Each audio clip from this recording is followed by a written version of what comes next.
If you only see the pyramids, then you're like, oh, aliens did that. That Bible translation is lying to you. You feel crazy. Like you feel like this book is gaslighting you. I have to be off today because my mom's getting mummified.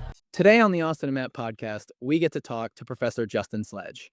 Professor Sledge runs a YouTube channel called Esoterica, and he's on his way to 1 million followers.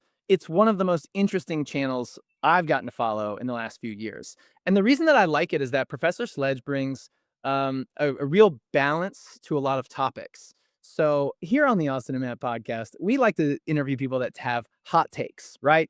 You see a bunch of different maybe collections and try and fill in the gaps. And we love that. We love speculating. But Professor Sledge is the exact opposite of that. He'll point out all the speculative things and he'll say, well, here's all the texts that we have. Here's what they all say. So I just don't think you can interpret that.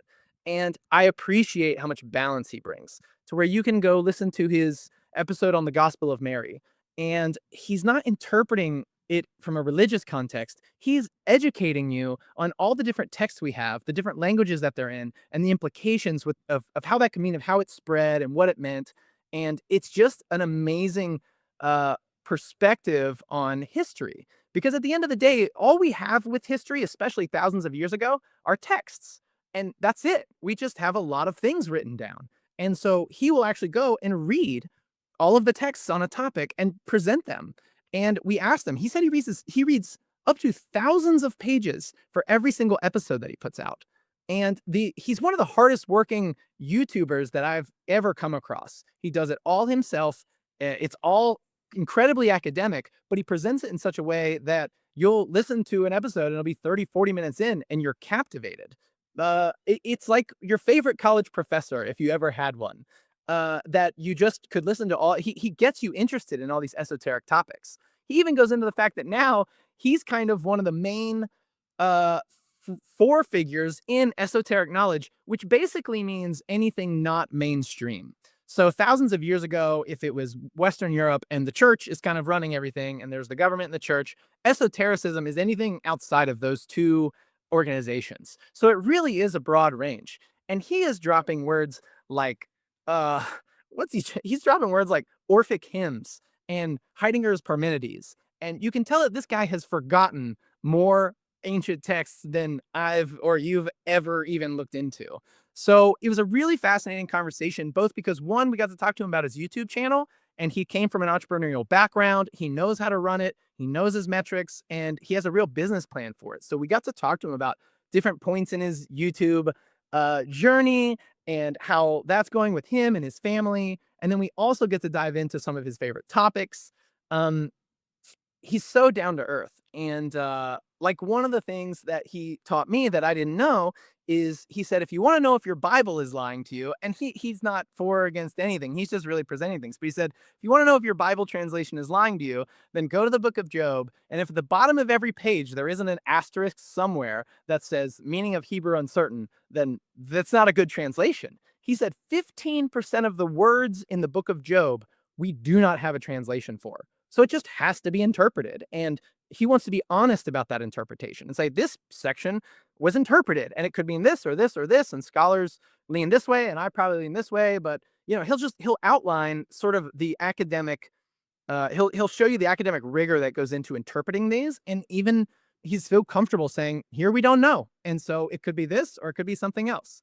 So I really hope you enjoy it. I hope you follow his YouTube channel. It's just, I've learned so much from being there. And I'm really grateful that he came on the show. Thank you so much for watching. Please hit like and subscribe. And we are in the hundreds of followers at this point. So you have no idea how much it helps for us to get those likes and subscribes in the YouTube algorithm. But I really appreciate it. Now, without further ado, here is Professor Sledge on the Austin and Matt podcast. Well, Justin, welcome to the show. Thanks for coming on. Thanks, guys. Thanks for having me on. Yeah, you know, I've been following you I think I've been in your Patreon for over a year, and I think I've been on the Esoterica YouTube channel for over a year. I mean, it's awesome. I've seen, and you just hit like 750,000 subscribers. Yeah, well, I appreciate you supporting the channel and being a viewer. And yeah, this channel has really gotten larger than I imagined that it would. It really seems completely bizarre at some level that a channel that covers such extremely niche topics. You know, I think last week I covered a really obscure colonial governor of Connecticut.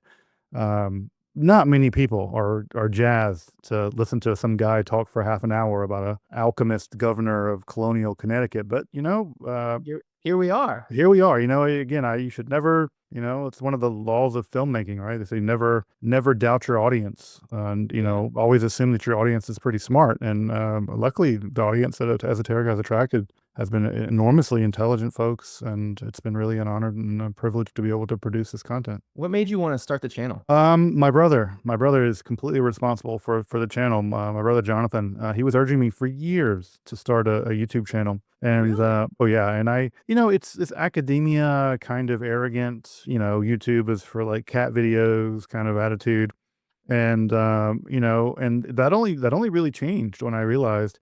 I literally got off the phone with my brother, and he had called me, and I had paused what I was watching on YouTube, and he was like, "Hey, man, I'm telling you, you got to do this YouTube thing, telling you." And I was like, "Okay, Jonathan, I'll think about it." And I hung the phone up and unpaused my video, and sure enough, I was watching academic content on YouTube. Yeah. So it was just a moment where sometimes those kind of performative contradictions become so apparent, and not just performative contradiction, hypocrisy, really. And eventually it was like that, and on top of it, I just couldn't get an academic job. Academic jobs are extremely difficult to get these days, and with an incredible, religious studies is already pretty niche, and there are not many religious studies departments in the country, and when you're sort of a niche within a niche within a niche, like Yeah. getting them to give you a budgetary line to do your thing is vanishingly rare. And so it was also born out of the fact that I just could not find a place to teach what I was interested in and what I was passionate about. And luckily the two things came together in the form of being able to do that teaching in YouTube. And, and again, every educator's ultimate goal is to reach as many people as possible. And you go from basically begging for a classroom of 40 to Yeah. a classroom of 40,000. It's really a really wonderful outcome. I'm very grateful. Have you gotten any feedback from the academic community about your channel? I Anything have. expect- So I've had junior faculty not be terribly happy with the channel. The idea that the fact that it's been successful is kind of irksome to them because they're not getting jobs. And so I've had junior faculty not be super happy. I've had lots of other faculty use the channel in their classroom. So they'll cover, Mm. I don't know, something about alchemy, and then they'll use it as content in their classroom, which is great. What I've been really grateful for is a lot of my teachers, and people like Professor Val Hanegraaff, who really is a founder in this field. Um, he was very enthusiastic about the channel and really had great things to say about it. Which, of course, as a student of his, I'm thrilled, positively thrilled, and to have his respect. It's a big thing for me. But also got a bit of warning where he's like, look, whether you like it or not, you are now the largest repository of education online, or really at all, about Western esotericism. And he runs, they run one of the only academic institutions dedicated to studying Western esotericism there at the University of Amsterdam. And basically told me, he's like, look, just don't muck this up, because if you muck it up, by the time they get to us, they're all we have to undo everything you've done. So, so far so good, but what is it? Spider-Man, with great power comes great responsibility. And Yep. that's true. When you have an audience of tens of thousands of people, you have to take that seriously. And I think there's a lot of people in the podcast world that don't, for them, the numbers don't matter, and they don't feel a sense of social responsibility about, communicating clearly and putting out good information and vetting information. And, that I really do, that does concern me a lot. And I really want to, cross my T's and dot my I's when I put an episode out. When you were first starting, what was the strategy? Did you know how YouTube? Did you know, like, oh, I have to put out 100 videos, or did you have a cadence, like actually approaching it? How much material did you think, well, let me put out this much? Or did you have a goal you wanted to hit? Did you have a walk away point where you're like, well, if this, I would imagine if you do it for 2 years and you have 2 views, you walk away. But Sure, yeah. what was your approach? Like, what was your approach going into YouTube? So it'd be interesting to go look back on some of those notes. So before I was in academia, I was in the private sector. I worked in the entrepreneurial world, and so it was not my first rodeo when it came to doing entrepreneurial work. And I look at Cool. the channel. That's effectively, it's a business and a brand. Now, it just so happens that what I'm dealing is education, and you need to be dealing the best version of that. And there are different, it's a very different thing than if I were doing a gaming channel or something. or a political channel where I'm expressing my opinions, which is pretty rare. But yeah, I had certain metrics that I wanted to hit along a certain timeline. I had certain expectations of I had a certain vision about what I wanted to look like. Um, that's why the channel hasn't changed a whole lot in terms of that.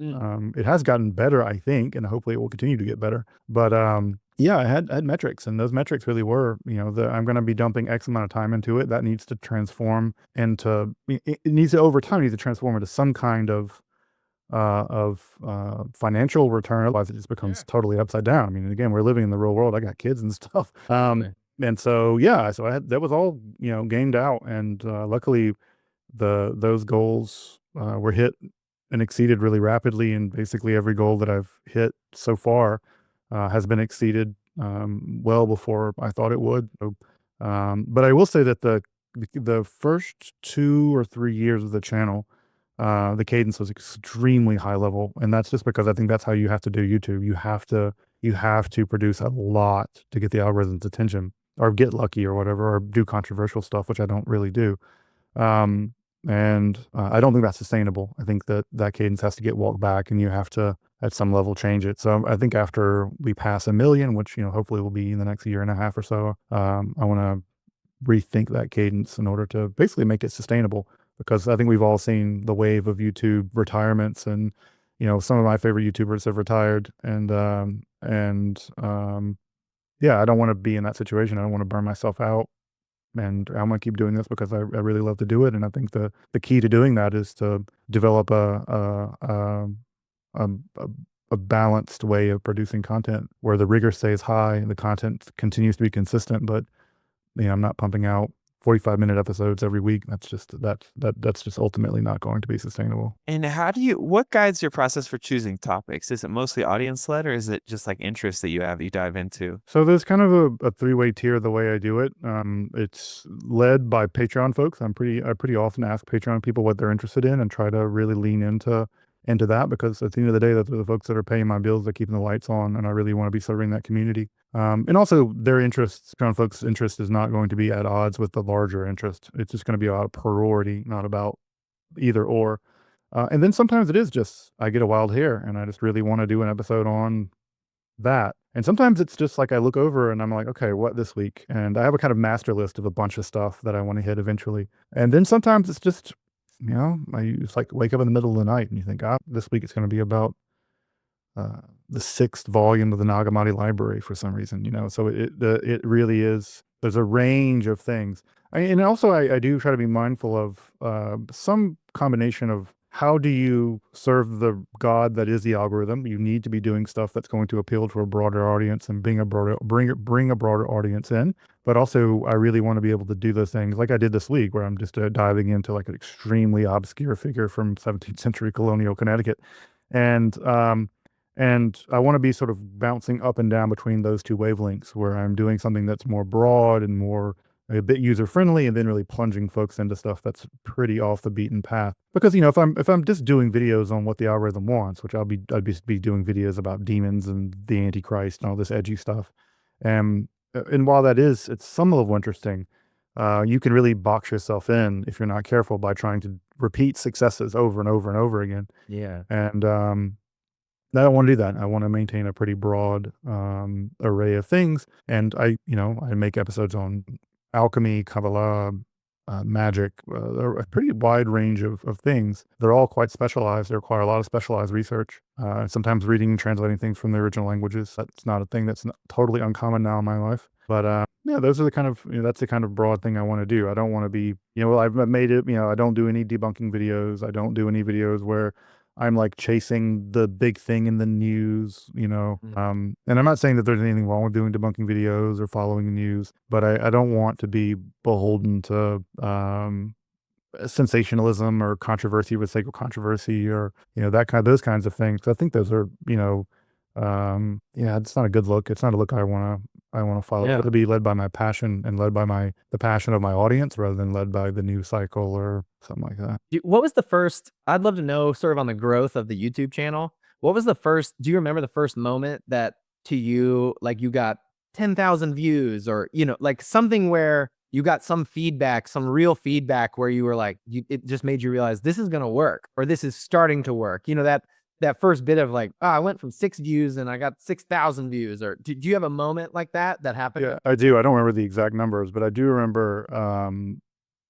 made an episode on the Greek magical papyri, and there at that point there wasn't any great content on the Greek magical papyri. Now there is. There's really great content. There's whole channels now based on that kind of stuff, run by a colleague of mine, Dr. Kirsten Switzer, who makes fantastic content in that direction, far better than anything I'd make. And yeah, I remember like waking up one Sunday morning, and the little graph that shows you, how much people are watching your video.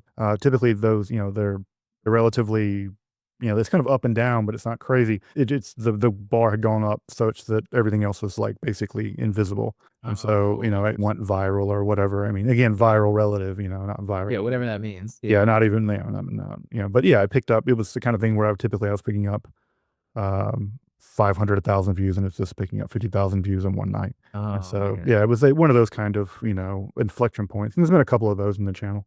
Are there any videos that you would consider like sleeper videos that didn't get a lot of views, but they're some of your favorite ones personally, and you think they're just like well done? Yeah, I think there's a great, one of my favorite artifacts in history is called the Derveni Papyrus. This is crazy. It's an Orphic hymn, which are the Orphic hymns are associated with the afterlife, but it's a philosophical commentary on an Orphic hymn that was literally placed on top of a human body in Macedonia as part of their funeral pyre.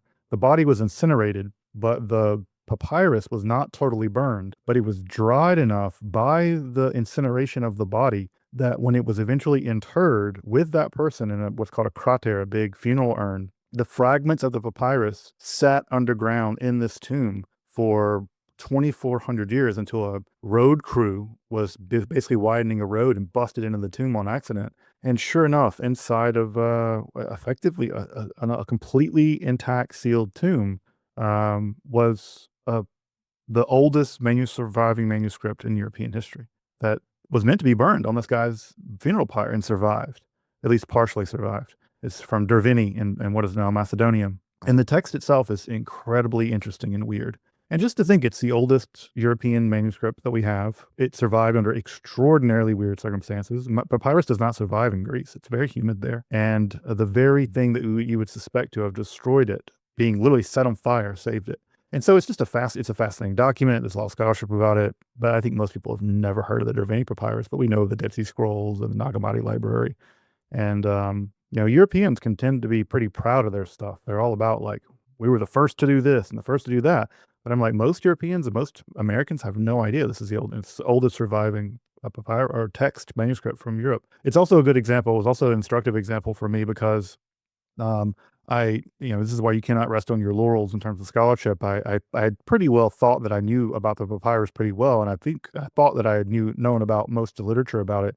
And always I do a literary check before I make an episode just to make sure I'm up on the scholarship. And that week, for whatever reason, I was a bit too arrogant and just did not do the lit check. And then halfway through the week, I was like, let me just check. And sure enough, 400-page monograph had come out since I had last studied the Derveni Papyrus. And I had to stop everything, order the book, fly through the book. And luckily, the guy that wrote it teaches down here at the University of Michigan. So I literally got him on the phone. I was like, hey, can we just like talk about your book for half an hour? Is that cool? Kind of just, we do that? And I was able to still get the episode out that Friday. So again, you have to, this stuff is you have to be, crazy careful about what you think and how caught up you are and all this. But yeah, that was a fun, as a sleeper episode, that's an episode that I had a lot of fun, learned a lot of lessons. It's a fascinating story, and yeah, I think it's one of the lesser known aspects of the history of books and manuscripts and stuff in European history. How much do you think you read on average per episode in preparation? It's got to be a ton. It ranges enormously. Sometimes I'm just reading the same 6 pages over and over and over again because I'm just really working on a primary text. And then I might be working on secondary text in addition to that. And sometimes I'm reading like 3 or 4 books. So it depends on how much background knowledge I have. It depends on, a lot of the episodes that are very painstaking require translation work. And those are the ones where I'm really having to go to medieval sources or scanned manuscripts at the Bibliothèque Nationale's website, or, you know, antique books that I have. And I'm just really keen on this one alchemical book or alchemical text. And like, there's just no edition, and it's me. So it ranges a lot, but yeah, sometimes hundreds of pages, maybe thousands of pages, and sometimes if I Which have a lot of background, then I can pretty quickly get through the material. which of the dead languages are you most comfortable with when it comes to like translation? So these days, my comfort level with Latin is pretty solid. Now that depends on the Latin, right? There's a lot of versions of Latin. So medieval Latin, Renaissance Latin, I feel pretty comfortable in.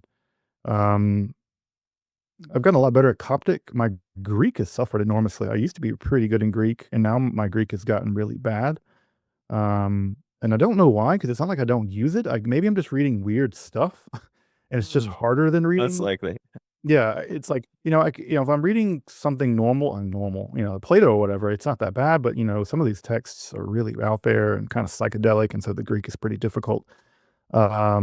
But yeah, Hebrew's pretty competent. I'm pretty confident in those. Coptic, I'm not as confident as Latin.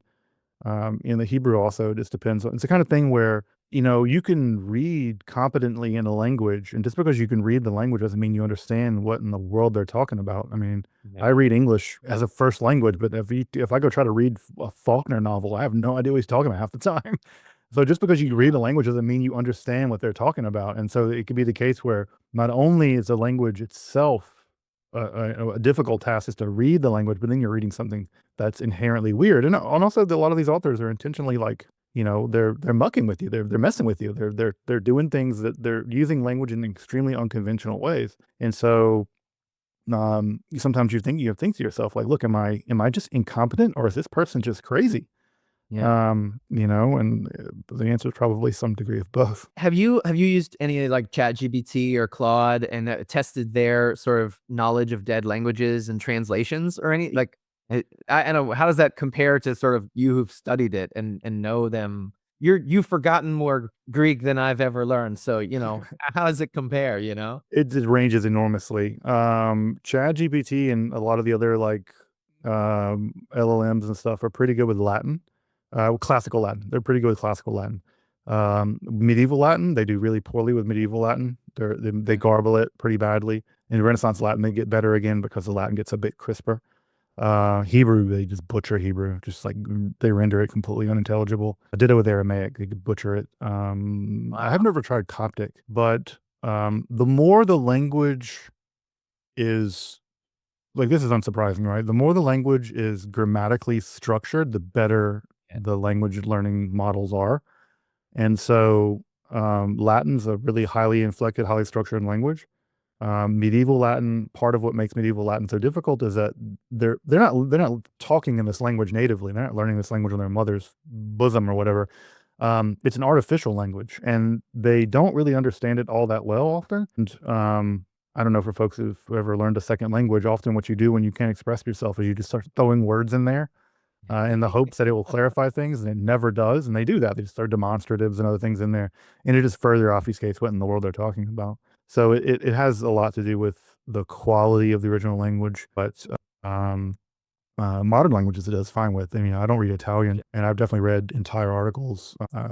The Bing browser, for instance, is not really good at being a browser, but it is good at reading PDFs. It's one of my favorite PDF viewers. And one of the great things about the PDF viewer in Bing, or Edge, Microsoft Edge, in Microsoft Edge, it has a really good inbuilt, really smart, quick PDF viewer. And one of the things you can do is just select things and hit right click and hit translate. And they have a built-in AI that does totally serviceable translations of most modern languages. And so I've read whole articles in Italian and using the Edge translator. Now, I wouldn't say that I've read them in the sense that I would die on the hill of having full comprehension, but if you want to get gist of them, I found that it tends to render them totally competently. That's awesome.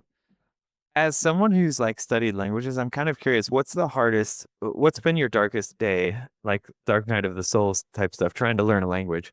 Which language and like what was so hard about it? I think the time where I was just like really struggling with the language I was learning German in graduate school. And we had you had to pass 2 exams to start your PhD, and they had to be languages that you were doing research in. So I was learning German for some research, and the way that they do the test, basically, if they just go, the professor of that language, or the professor who works in the philosophers of that language, just goes to their shelf and pulls something off and gives it to you. They Xerox 3 pages or whatever and hand it to you.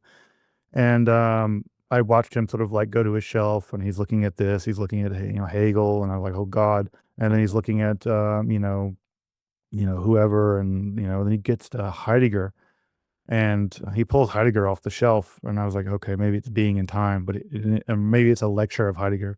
Those are basically comprehensible. And then I was like, oh God, it's the Parmenides. And so he just it was Heidegger's commentary on the Parmenides, which is just incomprehensible. Like, and so I translated the thing, and it was such and this was a test, right? I could fail this. It was eminently failable. And you can resit for it, but you don't want to do that. But the German, to my knowledge, was all grammatically correct, but I had no idea what any of it meant.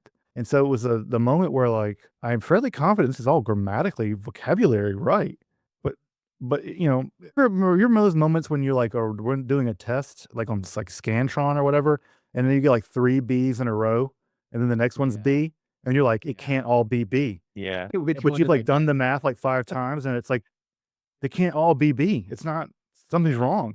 And so it's like the error wasn't grammatical, and it wasn't really about me. The problem was like Yeah. like the text itself is incomprehensible. Yeah. At least as far as I'm concerned. So yeah, it was like a moment where like you feel crazy. Like you feel like this book is gaslighting you. And it's funny because I've talked to native German speakers, and they're like, yeah, that's all of us too. Don't feel bad. We also have no idea what that dude's talking about. But yeah, there's always cases like that where you're like working on a language, and yeah, you hit a wall. You're just like, I have no idea what this construction means, or I have no idea what's happening here. Um, and again, we've inherited texts over the course of several thousand years in many cases, and there's a telephone effect where a copyist has copied something, and they've copied it, and they made a mistake, and they didn't really understand it either, so they tried to fix it and make it worse. Um, the most famous example of this is in the Corpus Hermeticum, and Corpus Hermeticum 3. There's just an entire section there that the Greek doesn't make any sense, and like no one knows what they're talking about. Like, and if you read it literally, it reads like, and the this is the such of a have with the and the, and you're like, this just doesn't. This is just not. And people are like, no, there's deep mystical meaning there. I'm like, no, I think there's just a bunch of scribal errors. I think someone just like legit mucked this whole section up. And then they just got copied, and you get this like telephone game where it's been like that. And I always tell people, if you want to know whether or not your Bible is lying to you or not, is your Bible translation, is open it up to the book of Job.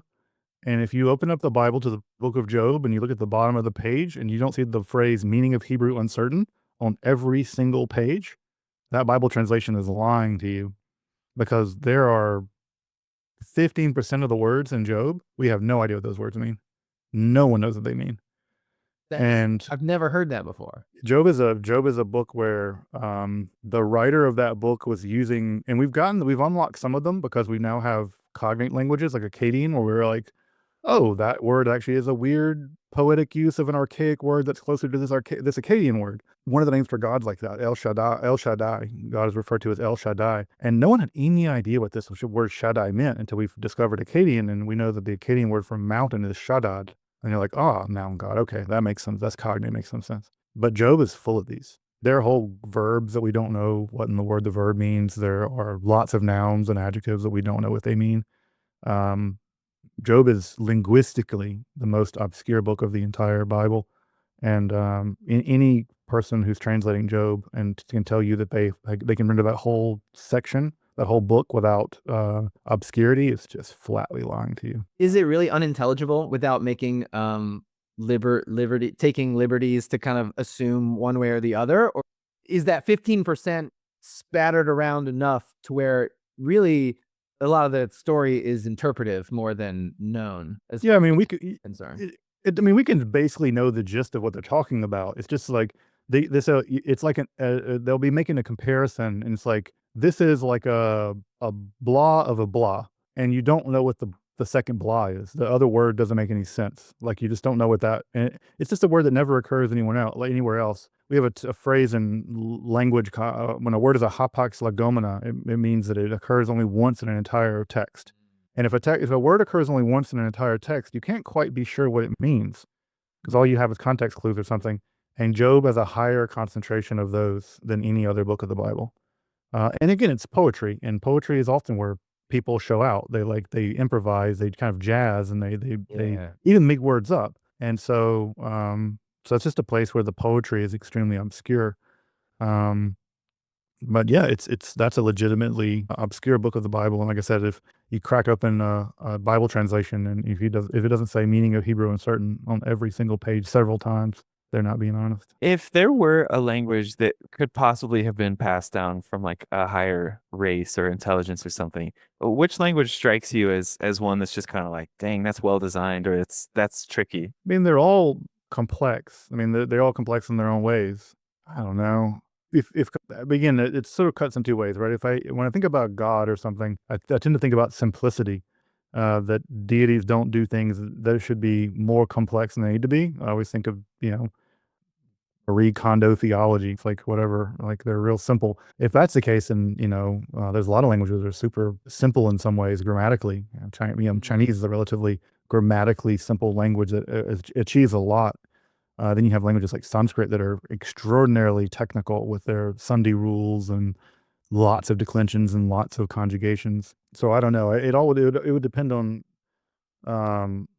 I don't know how malevolent that deity is, if they're just like really trolling us, that we have some really hard language. But yeah, when people say things like the Bible is originally, written in, Hebrew and therefore Hebrew is a divine language, there's all kinds of quirks about Hebrew that make it clear that it's just like it's not a special language. And in fact, if you read Hebrew, read the Bible, you can see the fact that and this is what you lose in a translation. You don't lose sense in a translation typically. What you lose is the fact that the Hebrew Bible is written over a long period of time, and you can see on the page often where there's like a very archaic section buried between two sections that are more recent.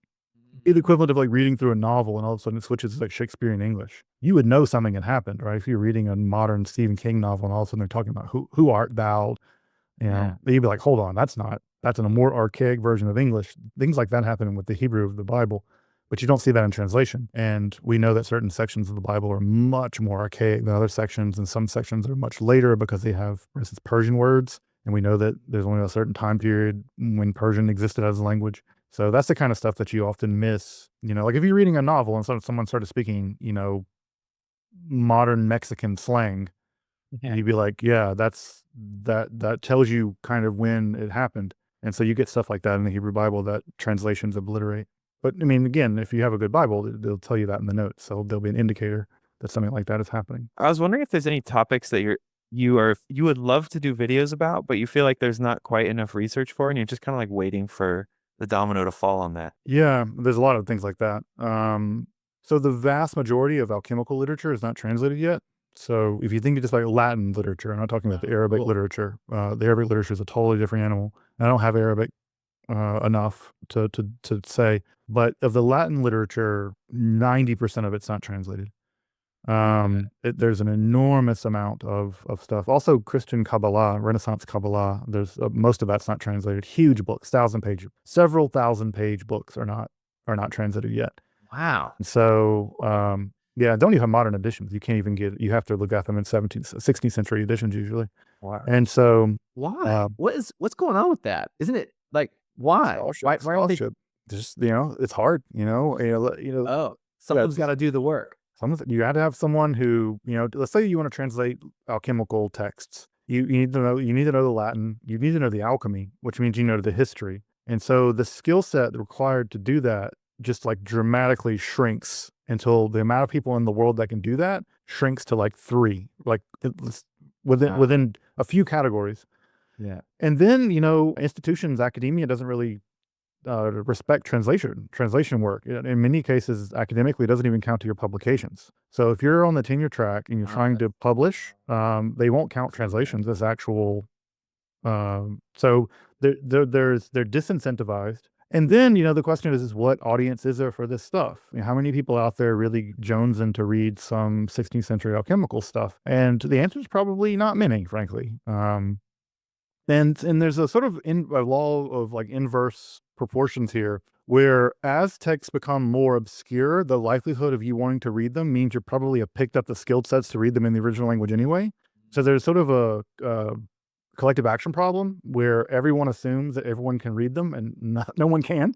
And then everyone assumes that someone else will pick the ball up and no one does, right? It's the trash you walk past. Everyone thinks that someone else will pick it up. Yeah, right. But no, I could go grab off my shelf the 6-volume Theatrum Chemicum, which is the largest collection of alchemical literature produced during the early modern period. 6 huge volumes, big, thick, hunky volumes. 95% of that's not translated. So Wow. the big question is just there aren't modern editions, there aren't translations, and there aren't secondary literature. And I'm happy to translate them, and I'm happy to do episodes about them. But, there is no peer review. There is no other scholar out there checking me. There is no, and I don't want it to be just like, trust me, bro. Like that can't be the standard. But at the same time, I'm not so gun shy that I won't do that if I feel like there's a good reason to do it. And, we recently published a translation. Dr.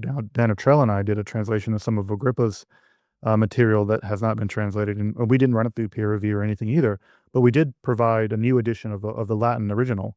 And basically we're like, look, we're not running it by peer review, but we're going to put a second edition of this out. And if you have complaints, considerations, or, whatever, let us know. We'll put I them out. love that. I think you should keep doing that. I think you've been around for long enough and your audience knows you well enough that you're authentic enough, or you say it all the time. You said it here. It's like you don't cut corners. And so I would think that for you to then give a, hey, I did this, so it's not peer reviewed, but check it out. I think it carries more weight than maybe you're assuming, just because of the work you've put into esoteric. I mean, your whole history of what you're doing exists on the internet now. So I think you're more of an authority figure than maybe some peer review might be, actually, to Yeah. people.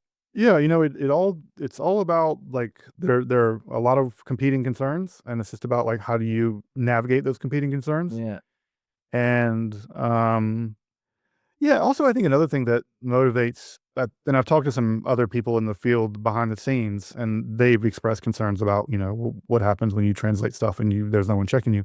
I'm like, I don't know, guys, like there are a lot of people out there whose entire social model is trying to embarrass smart people on the internet on purpose to like get social cred by like punching up.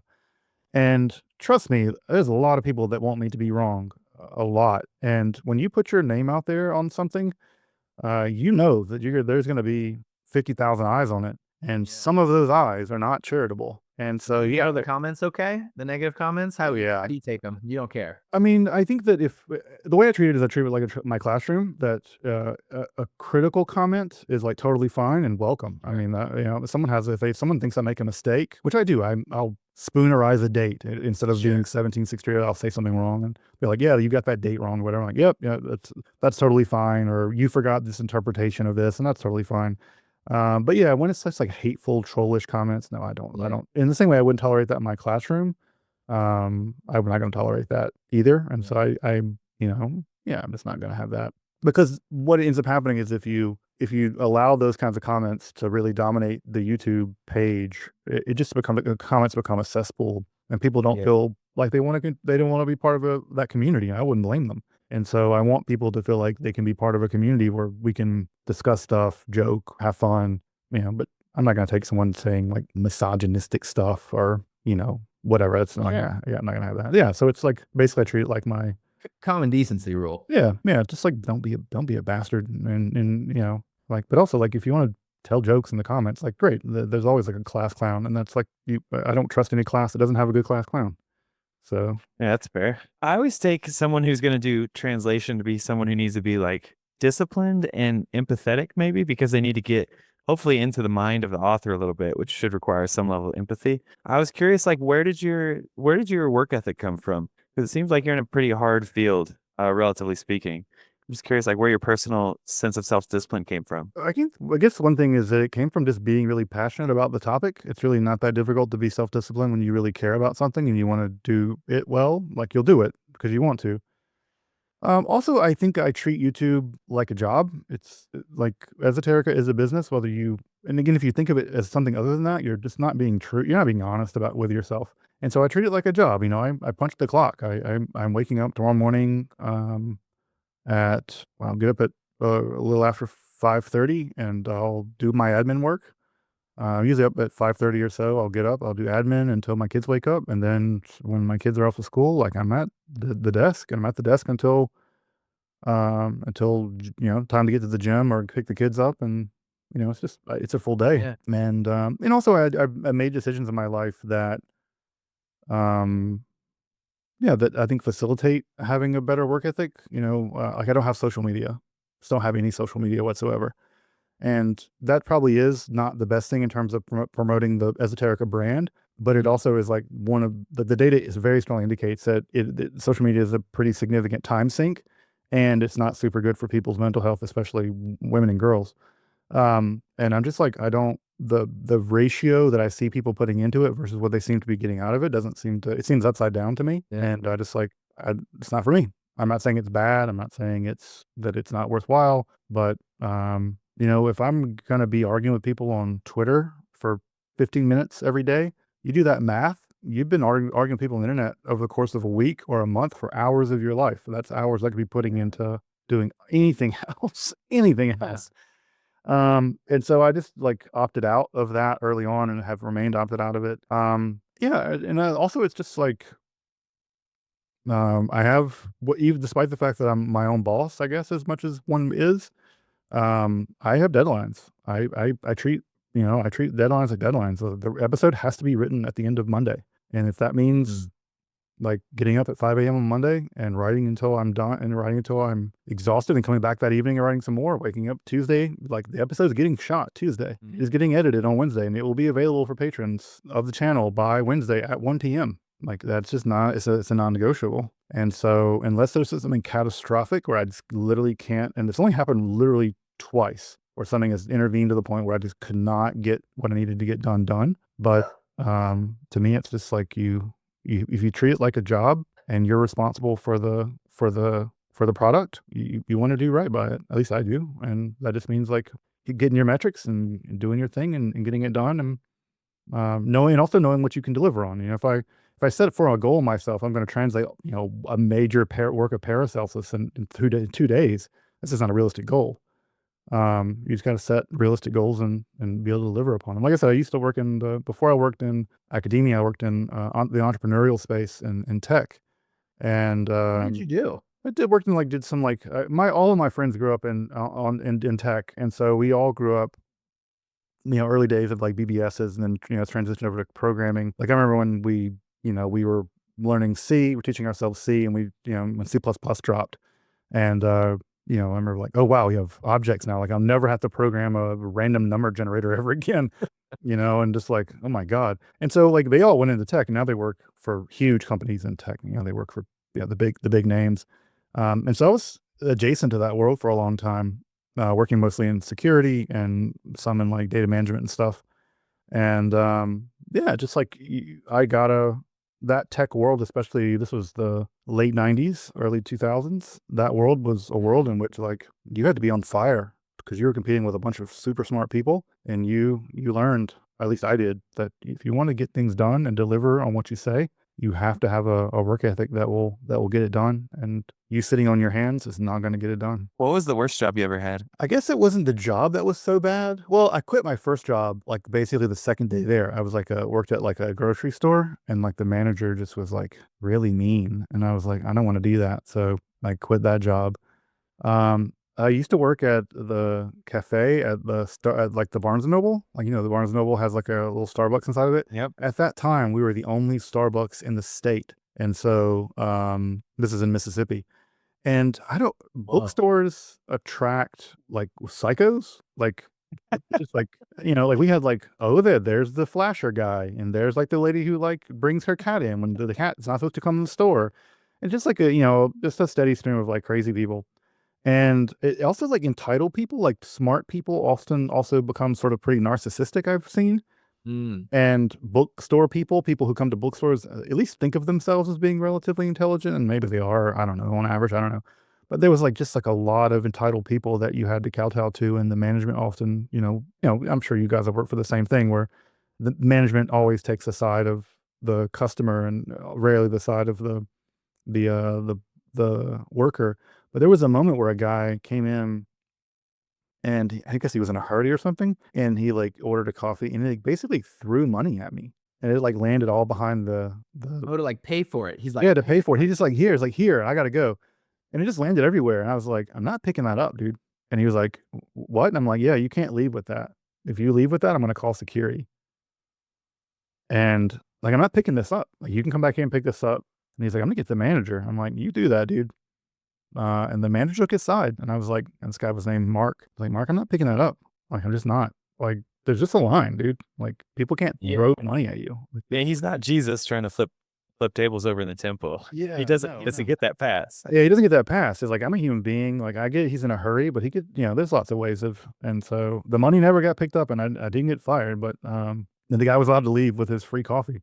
But yeah, so it's that. I think it wasn't so much the job, because I actually liked that job, but it was mostly like incidents within the job where, so much about retail work, just like we learn to treat people in these extremely transactional ways that doesn't really appreciate the humanity behind the person who's, checking you out at Target or whatever. And so, yeah, having been victim's a strong word, but I tell my wife, my wife and sister-in-law, that everyone should be required to work at least, either you have to work in the service industry or in retail at least one Christmas season. Everybody should have to do it.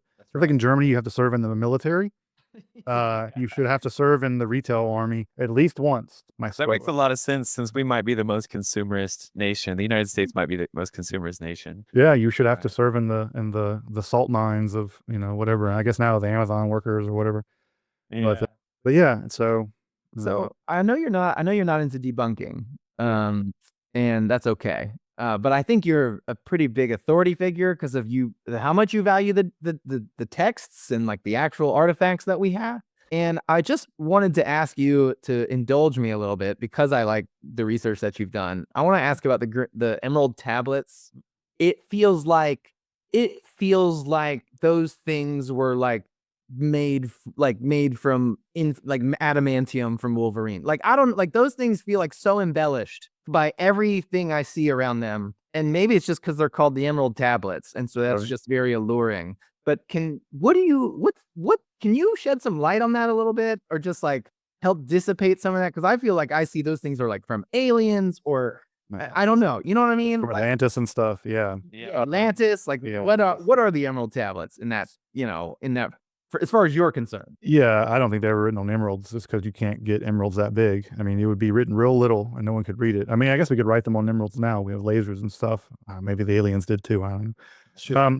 This is a pretty common trope in ancient literature, where people would inscribe things on precious stones of like spectacular size. So this is not. So another example of this is another piece of Hermetic literature where Hermes Trismegistus tells Tot to inscribe them on a turquoise stela. So the idea of inscribing sacred texts on special tablet. I mean, the Moses story, right? He comes down off the mountain with the laws all written on these like stone tablets. This was in the tablets of destiny, were a big part of ancient Near Eastern mythology. So the idea of writing things down on stones and precious stones was just a common literary trope. It just meant like, write this on something that, adamantium is a great example, right? Write this on something that basically can't get destroyed. And so when we read about the emerald tablets of Hermes Trismegistus, it's just the idea that this document, which the earliest version of it we have is actually in Arabic, and it was probably a translation from either from Syriac or from Greek originally. There's just the idea that it should be inscribed on something that's imperishable. And so the use of emeralds as just a precious stone is just, we have that kind of language with tablets of gold. I mean, they often, there are these Orphic hymns, which were basically passports to the underworld, and they were written on gold. You would write things on silver. You would write things on lead and throw them into curse tablets written on lead and rolled up. I have one over there, actually. So the idea of writing things on imperishable surfaces was just a common literary trope. And so it's just a function of the literature. And if you've never heard of somebody writing something on a precious stone, it sounds really exotic until you've just read more of the actual historical literature and you realize everyone talks like that. Okay. whether it's turquoise stones or the tablets of Moses in the Bible, or the tablets of destiny in ancient Sumeria. Common. It's a really common literary Yeah. motif, and so it's a literary thing more than it is a physical description of an artifact. I mean, I don't know how big emeralds get.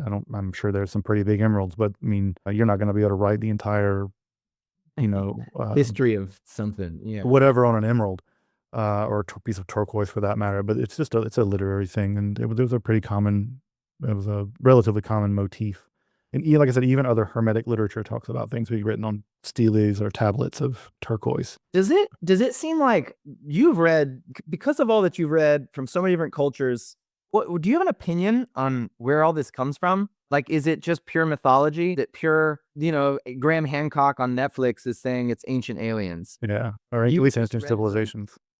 Sorry? Or pre-Diluvian civilizations, I think is what Graham Hancock Yeah. would say. Yeah, That's there are right. there are other people who would say ancient aliens. I think both are wrong for different reasons. But yeah, But like you've really seen the source text from so many different things. Like, what is your imprint on that? Like, what's your? And it's just a guess, because no one knows. yeah, we don't know. I mean, I think that I don't think they come from aliens. I don't think they come from some antediluvian civilization. Um, the quickest way to disabuse oneself of believing those sort of things is just to read the literature in its literary context. None of this stuff was written in a vacuum. It was all written within culture of writing other things.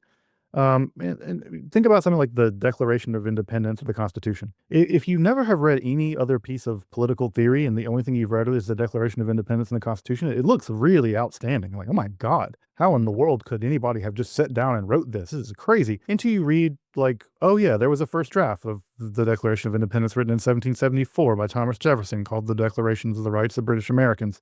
And the Constitution's based on the Constitution of Virginia, which is in turn based on constitutional documents that have been composed by John Locke. And so when you only see those documents, right, they look really unusual. But when you zoom out and you see them in the context of other political documents written at that time, you're like, this led to this led to that, this led to this. And so I would tell people that if you want to look at the Emerald Tablets of Hermes Trismegistus as an example, or another document like this, the Bible is a great example. The Bible, we look at the laws of the Bible and think, oh wow, they really have all these laws kind of figured out, until you read other Middle Assyrian legal literature, the Code of Hammurabi. And literally the Bible is lifting things from the Code of Hammurabi and sticking it into the book of Deuteronomy or whatever, or Exodus rather. So the quickest way to disabuse yourself of the extreme specialness of these documents, not to say they're not special, they are special, Sure. but they're not without precedent, or they're not without context. And so it's not a question of debunking them, which is, again, it's not really what I want to do. Is also what I want to do is show people there's a wider context here.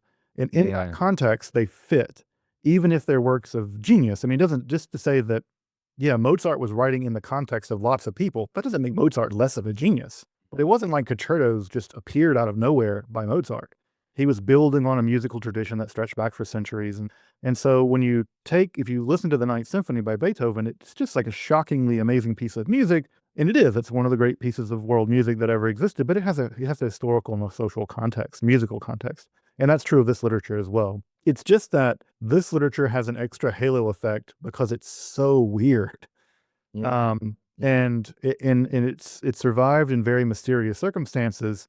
And because it survived in those relatively mysterious circumstances, most people don't have any handle on it whatsoever. And so what's interesting to me is that it's so unusual that the closest thing they have to a handle is like, well, aliens made it. Yeah. It and- becomes plausible Plausible, yeah. because you don't Because know. it's so unusual to them. It's so unusual. You're like, this could come from aliens. They could just have, yeah. And I'm like, well, it's not. It's unusual until you dig a little deeper and you realize that the Emerald Tablets, there are documents like that were being produced at the same time, that are pretty similar to that, and say the same things, like they should be written on Emerald Tablets or whatever. So a lot of what I try to do is not debunk these other bizarre claims that aliens wrote them or they came from some antediluvian civilization, but to show that they have a context. And again, another great example of this is like something like the pyramids. The pyramids are obviously an outstanding piece of architecture, and if you've ever seen them in person, I mean, it's shocking. But then I tell people, look, when you go see the pyramids, make sure you go to Area C, because Area C is where the workers' barracks were. That's where the people that lived where they were building them. And go to Saqqara and go see the oldest pyramids and go see the ones that's a step pyramid where they're learning to build pyramids. See the one that's bent where they go up and they realize the angle's bad, so they change the angle and it goes like this. It's like they made a mistake. And then you see the development of the pyramids, and then you can see the actual documents where they're like, we have documents where they're like calling off sick. The workers are like, my mom got stung by a scorpion and I can't come to work to help build the pyramids today. And you see the request for granite coming in from Aswan, and you see the mines down in Aswan where that granite's coming from. We're in the king's chamber, and you see the foreman at that site complaining about the fact that the workers aren't showing it because they're all drunk today. And so they got stung by a scorpion or whatever. And so when you zoom out from the pyramids and you see there's a context to these buildings, there's a history of them. You can see them learning to do it. You can see where they messed it up. It becomes, if you only see the pyramids, then you're like, oh, aliens did that. But when you see them in their architectural historical context in Egypt, you're like, no, you can see them learning to do it. You can see them messing it up. You can see you can see the barracks where they built the things. You can see the tombs of some of the workers. You can see the mastabas of other people that were buried at the Giza Plateau. And then and then at that point, you're like, not only did aliens not build this, but we even know the names of the human beings involved with it. And so it's not debunking so much as it is demystifying what is otherwise extraordinary. And it is extraordinary, but demystifying it by contextualizing it. And the contextualizing it shouldn't diminish its importance. The pyramids are spectacular no matter what. Yeah. But contextually, they cease to be so mysterious that we can come to believe that aliens built them. I mean, if you look at them, actually, you could see they're just rubble infill in places. You're like, oh, it's so perfect. I'm like, they just poured rocks on this part. They just cheat moded it. Like, did the aliens cheat mode it, or did a bunch of workers do that? Because I've cheat moded stuff a lot of times in my life. Yeah. No, they just got tired and they just dumped a bunch of rocks in there. Do you think you have enough material to do a historical sick days excuses, a sick day notes video? Yeah, that'd be funny just to do one on the Egyptian stuff. Yeah, I wonder. I don't know if I have enough material on that. One of my favorite ones is, I mentioned the getting bit by a scorpion. That is an actual historical example. The other one is there's a guy who says, I have to be off today because my mom's getting mummified. Oh my gosh. And I'm like, you feel bad for that guy. You're like, damn, of course he needs a day off. Get the guy, I hope he gets paid day off. I mean, it was levy en masse, but he's like, yeah, I can't come into work. My mom's getting mummified. Wow. And it just for me, that just clicks. You're like, of course, it's they're mom's getting mummified. It's Right. it's ancient Egypt. Makes sense. Yeah, it makes sense. Good. It's a good example. When you use the same excuse for the fourth time, it's like, yeah, my mom's getting mummified. Didn't your mom get mummified last month? Yeah, if your dog starts getting mummified, then it's a stretch. But as long as it's a family member. Yeah. So to me, and this is also a point that I try to make about all this material, is that this is done by people, and people are kind of always people, and they're extraordinary people, of course, but they're often just people, and it's in their humanity that I feel like we can, at least me, that I can appreciate them the most deeply. And I don't want to. I always want to take the material very seriously, but also history is often just hilarious and a comedy of errors, and letting it just be a ridiculous comedy of errors is also just part of letting history be history. And it should not become so sacred that we can't point and laugh, because they certainly pointed and laughed. And also, again, these texts are sometimes just messing with us. They're intentionally written to show off. Let me show you how smart I am. Right. And yeah, you got to indulge them sometimes, and you see their Reddit. Yeah, it's like Reddit. Yeah, of course. Yeah, bunch of you know that I know that we were both in the same joke, and so much of that esoteric stuff is winking across the room through time. And most of what I want to do is put people in on the joke. And there's no reason why there's no reason why anyone's not smart enough to be in on the joke. It's just a question of realizing this is what they were up to. What is it about this topic that so fascinates you? Because you don't share your actual personal beliefs that often on the channel, and which is great. I think everybody, it's amazing to see you kind of take that hat off and be able to present in a professorial kind of way, and I appreciate that. But so what makes you so interested in all the different texts, and what keeps you going on it? I I think the thing that's to me the most interesting is that I mean, first, it's just like this material has been in many ways purposely suppressed, repressed, hidden. Mm. And so at some level, just a banned book is always worth reading. I mean, if the Inquisition told me that I couldn't read it, well, by God, we're reading it. So that's the first thing. The second thing is that we like to tell ourselves a myth about the history of the West, like that we've always been sort of like rational, logical, democratic civilization. And that's just not true. Like, this is not good history. And secondly, or thirdly, I guess, is that this material just isn't a hugely important part of our history. It's a hugely important part of our philosophical history, of our intellectual history, our spiritual history. And to pretend that it's not there is just bad. It's just like not doing the Totally. job. 100% agree. And it doesn't really matter whether I believe in magic or believe that the Emerald Tablet tells us the secrets of alchemy, or my beliefs are utterly inconsequential. What matters is this is an important part of history that has not had its day in the sun, and everyone seems to know it, but also no one seems to be able to to teach it. And that's just a function of the fact that we've done ourselves a double misduty here, and maybe some we can get into more if you want to. But by attempting to forget it, it's the same way that if you like leave a gap in a piece of paper, you can cut out the piece of paper and then not know what was written there, but the gap is still there and you can clearly see it. And Definitely. so what you've just done is just shot yourself in the foot. You've tried to forget it, but the very act of trying to forget it has made sure that you can't, and now you've lost the information. Yeah. And so, like I was told repeatedly in graduate school that figures that I wanted to study weren't important. I wanted to write papers on people like Cornelius Agrippa and stuff, and they're like, "You can't write on that because he's not an important figure in the history of philosophy." I'm like, "Okay, so why is he not one?" He's like, "Because I don't know anything about him." Like, what the crazy kind of anti-intellectualism is that? Because you don't know, because you didn't learn about him, he isn't important, and therefore learning about him doesn't matter. Like, what kind of vicious circle? That's terrible. It's just completely silly, terrible. laughable kind of Yeah. idea.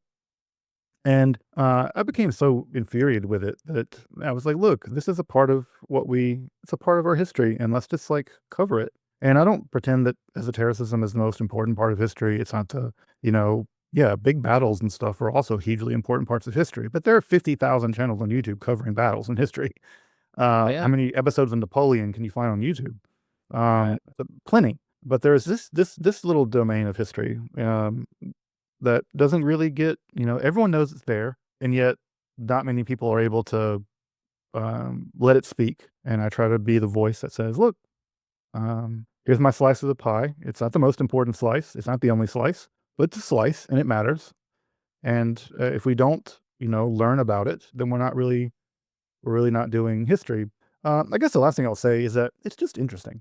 I mean, who isn't It is. interested at some level with magic and mystery and monsters it's just inherently fascinating in the same way that horror movies and stuff are fascinating. And so, the material just like sometimes just teaches itself. I don't have to do a lot of curating.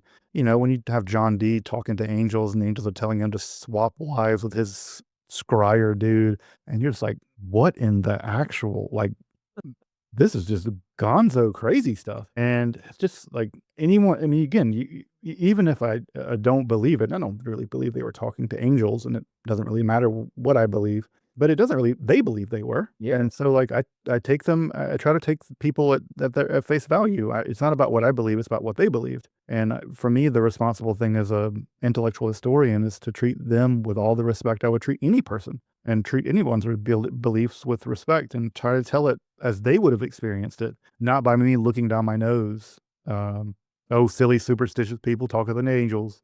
I think if you adopt that kind of arrogant attitude, you're just totally gonna miss the mark, and when you're doing history, because that kind of arrogance is completely blinding, and you see it. I see it constantly, and it's not the kind of thing I want to indulge in. I've been living in Mexico for a long time, and I always ask people if they've had any like paranormal encounters. And I feel that people in Latin America in general are a little more open to that. Have you ever come across anyone, or have you had any sort of experiences yourself that kind of turned your eyes and to say, wow, maybe there is more to reality than what it seems. It's two parts of the question I think are interesting. One is the cultural part, right? Where I think, like you said, people maybe in Latin America, Central America are more likely to report having seen it. That's the thing, more likely to report it. Um, I'll give you I'll tell a story and then I'll come back to the second part of the question. One of the things that there's a branch in psychology now, sometimes referred to as like alterations of consciousness studies. And one of the things that's interesting is that grief can induce hallucinations. And most people who are grieving will often, in the most intense period of the grief, experience their loved one in some form. They will see them, they'll hear them, they'll smell them, they'll sense their presence. Now, in psychology, they call those hallucinations. I don't know what they are. It's not for me to say. Sure. They could be dead people coming back. I don't know. It's just words. Yeah. It's just a word that it's because they're academics and they can't say it's ghost, but they can say, look, these grief based. And if you ask most people if they've ever had a grief based hallucination, in public they'll say no, because hallucinations are what we associate with crazy people. Yep. But in private, virtually everybody will say, yeah, like my uncle died, and I swear to God, I heard him laughing in the next room or something. I've experienced it, right? And so this is a place where it's very important to say that what gets reported and what happens, often widely divergent. And again, we tell ourselves a story about how we're rational, sane people. And because we've told ourselves a story over and over again, we block ourselves off to the possibility of a huge range of experiences. And we live in this sort of schizophrenic, I'm experiencing something, but I'm not a crazy person. Therefore, I'm not really experiencing it. And I definitely can't talk about it. And so we've gotten ourselves into a weird situation where everyone's having these experiences and none of us can talk to each other about them. And that just seems like mentally very toxic. Yeah. So Yeah. so that's the one thing I'll say. The other thing I'll say is, I'm surrounded constantly by really weird old occult books. I live in an old 1915 home in Detroit. I'm constantly being asked to come to, go ghost hunting and stuff like this. And at least in my adult life, I've never experienced anything that has like shook me enough that I would like second take it. Now, I did have experience when I was a kid, and I've told this story so many times now that I'm not sure whether I'm actually remembering the memory or remembering the story that I've told myself over. Right. So Right. I'm not sure I'm a totally reliable narrator. Where I think as a kid I think I may have seen a ghost, but I'm not sure. And like I said, children having now the father of small children, they're not terribly reliable narrators. So Their memories aren't the solidest. yeah. So Solid. yeah, so there's that. But I've talked to people who are, who claim to be clairvoyant, and they've like come into my office and they put a book in their hand that's like a Malleus Maleficarum Witch Hunter's Manual from the 16th century. And I've had people like stop at the door and like, I can't go in there. Like there's bad mojo in there, man. You got a lot of old weird bad stuff. Wow. And and I try to be as like clear in my beliefs, but also I try to be humble enough in my beliefs that imagine you're arguing with a person who's sight impaired, a blind person, and the blind person just screams at you that there's no such thing as colors. We would find that to be pretty ridiculous. They're like, yeah, like you can't see colors because you have a disability. The color, trust me, I'm seeing colors right now. You just can't see them. I think it's totally possible that I might just have like the equivalent of a spiritual disability, where other people who are clairvoyant or psychic or whatever, they experience that stuff just with the same vividness I see colors in my room, and that for whatever reason I'm the spiritual equivalent of being tone deaf. I don't know. So I try to be open to those possibilities, and I try to be open to the possibility that there is a world much stranger and broader than the world that I've experienced. And I've been in the room with people that they say, "Look, I saw a ghost in this room right now," and I'm like, I just didn't see it. But if I said like you're a fool because you see this, it could be the equivalent of the blind person telling them, look, you're a fool because you think you see colors. So I try to balance on the one hand a pretty hard-bitten skepticism, but also that skepticism being underwritten by an intellectual humility that says that my experience of the world is not the world. The map is not the territory. And just because I haven't experienced something doesn't mean it's not there. And that lots of people experience a lot of things. And it would be just arrogant and hubristic to write those people off as deluded or superstitious or crazy or whatever. So Yeah, I want to somehow hold both. And, the degree to which I hold both, I'm sure I fail at that. But if I can hold both of those, I think that makes me in a healthy position to talk about the text as objectively as possible, while at the same time remaining open to the possibility that these aren't just texts, that they're actually like a window into another aspect of reality that I don't have access to. And that may say way more about me than it does about anything else. Well, do you have like a creative outlet for, I imagine there's a part of you that kind of wants magic to be real. I feel like there's a part of all of us where that's kind of true. Do you have like a creative outlet where you get to go and kind of play, I don't know, like video games or Dungeons and that, or Dragons. Yeah, Dungeons and Dragons? yeah. I used to DM a lot. Yeah, I grew up playing Dungeons and Dragons, and I DM'd a lot before COVID hit. And that was also a fun place because I can take a lot of this magical knowledge I have and basically make it turn into game mechanics, which makes for Yeah. makes for pretty good storytelling. Yeah. And so that's a place. Also, I have little kids, and little kids ask Yeah. questions about magic and ghosts, and they're both old enough now to ask questions about God, and it's a fun place to like you said, game out what might be real and what might not be real. But yeah, and also I just try to, when I'm working through this stuff, I really do try to take these arguments seriously. I try to be like, look, is it the case that, it is conspicuous that our mind, while it basically evolved to produce children, has this ability to pick up on patterns, and the patterns seem to be intelligible by our minds. That's interesting. Why is the world intelligible at all? What makes the world follow? Why does cause and effect always happen the way that it does? Yeah. What about the metaphysical structure of the universe is that that the weird meat thing inside of our heads is somehow allowed to interact and understand? That's extremely interesting and weird. Like, we are a region of nature thinking about itself. Yeah. We are a region of nature walking around thinking about itself in a way that, like that hourglass is probably not thinking about itself, but we are part of nature thinking about itself. And I think anyone who, again, just tries to be honest, they must admit the extreme strangeness of our predicament, and try to tease out the implications of that. And I have a PhD in philosophy, so it's not hard for me to play that game, and I'm more than willing to do it. Um, but I try to do it pretty rigorously. I'm not a very credulous person, and if the radiators in my house creak and someone says it's a ghost, and then they're like, "Yeah, but that's the most logical explanation." I'm like, "Well, how does a non-physical being interact with the physical world? Are photons bouncing off ghosts? Like, Yeah. how do they Questions. how do they open and close cabinets? If they have chains, like, why do the chains vibrate the air, and that's how we hear them?" Like, it seems like a simple answer, but until you think about it a little bit, then you're like, hold on, it's actually introducing them into the world actually makes the world frightfully more complicated. So yeah, the thing you said earlier about we want there to be magic. On the one hand, I kind of agree. On the other hand, there's nothing more, there'd be nothing more terrifying than the idea that there'd be people out there who could bend reality to their wills, in this way that others of us couldn't. And this is always it's a half joke that, if there really were magic, the best proof of it would be the DoD would be on it. There'd be the Army, the Navy, the Marines, and the sorcerers. That's right. And they'd be over there, like, throwing fireballs with their mind at, at terrorists or whatever.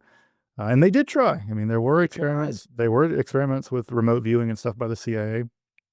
So yeah, I take all comers, at least the best I can. And yeah, someone tells me they could do magic, I'm always like, look, if you could do magic, great, but you need to be at like St. Jude's Hospital curing those kids of cancer. That's right.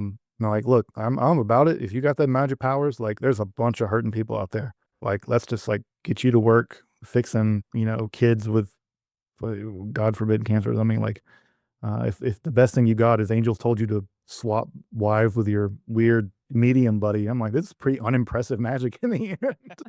This is just weird and kinky, like, and that's cool. I'm not like, I'm not down your kink, but this is a pretty, like, I expect more. It's not what I hoped for out of Yeah, magic. I guess, like, I'm like, wow, okay, if this is really surprising outcomes. I think that's one of the things that when I found your channel, I think the way you approach things is so balanced. You're always looking for balance. And I think that I remember I was watching you had a few on, I guess it was the Gospel of Mary and a couple of the, like, you said some fragment in there. I can hear you saying it where you said for the first 300 years, there were many Christianities. Mhm. And you just kind of kept going. And it wasn't you were just talking and I was like, wow, like, man, I've never, for whatever it's worth, it just hit me where I was like, gosh, you even not like, oh, right. There was a budding, like a ton of Christianities were like spreading and going. And I don't know, something about the way you said it.